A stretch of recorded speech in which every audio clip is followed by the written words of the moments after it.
సవాలు లైవ్ టీవీకి స్వాగతం. అన్ని వనరులు ఉన్న ఆత్మకూరును రెవెన్యూ డివిజన్ చేయడానికి నాయకులు ఎందుకు నిర్లక్ష్యం చేస్తున్నారు? ఈసారైనా అసెంబ్లీ సమావేశాలలో రెవెన్యూ డివిజన్ అంశాన్ని ప్రస్తావించి రెవెన్యూ డివిజన్ చేయాలని కోరడం జరిగింది.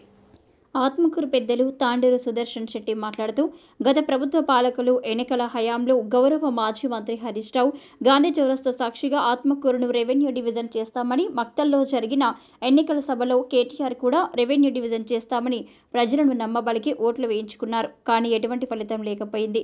9వ తేదీన జరిగేటువంటి అసెంబ్లీ సమావేశాల్లో ఆత్మకూరు రెవెన్యూ డివిజన్ అంశాన్ని మక్తల్ శాసనసభ్యులు వాకిటి శ్రీహరి ప్రస్తావించి ఆత్మకూరు రెవెన్యూ డివిజన్ చేయాలని ప్రకటనలో తెలియజేశారు. నా పేరు సుదర్శన్. ఆత్మకూరు మొత్తం సర్వనాశనం అయిపోయింది. ఆత్మకూరు రెవెన్యూ డివిజన్ కోసానికి ఇంతకుముందు హరీష్ రావు చెప్పిండు, కేసీఆర్ చెప్పిండు, మన రేవంత్ రెడ్డి గారు చెప్పిండు, మన వాకిటి శ్రీహరి గారు చెప్పిండు, మన ఉత్తమ్ కుమార్ రెడ్డి గారు చెప్పిండు.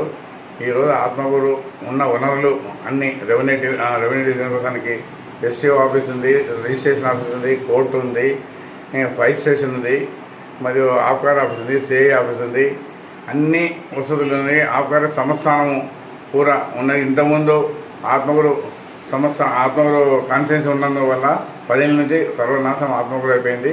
ఇప్పుడన్నా మీరందరూ వినపించి రేవంత్ రెడ్డి గారు చెప్పిన విషయము ఆత్మకూరు రెవెన్యూ డివిజన్ తొందరగా డిక్లేర్ చేయమని చెప్పి మేము కోరుతున్నాము. అంతే.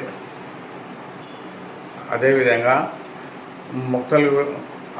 ముక్తలకు కేటీఆర్ వచ్చినప్పుడు చెప్పినాడు, ఆత్మకూరుకి హరీష్ రావు వచ్చి ఇంతకుముందు హామీ ఇచ్చిపోయాడు. మరియు ఆత్మకూరులో మినీ బస్ డిపో, గురుకుల పాఠశాల, 100 పడకల హాస్పిటల్ ఇంతకుముందు ఉన్న ఎమ్మెల్యేలు హామీ ఇచ్చి కూడా దాన్ని నెరవేర్చలేదు. మరి ఇప్పుడున్న వాకిటి శ్రీహరి గారు ఈ అన్ని పథకాలు చేస్తామని అన్నాడు, ఇంతవరకు ఏమీ చేయలేదు. పబ్లిక్ కూడా వ్యతిరేకత చాలా వస్తుంది.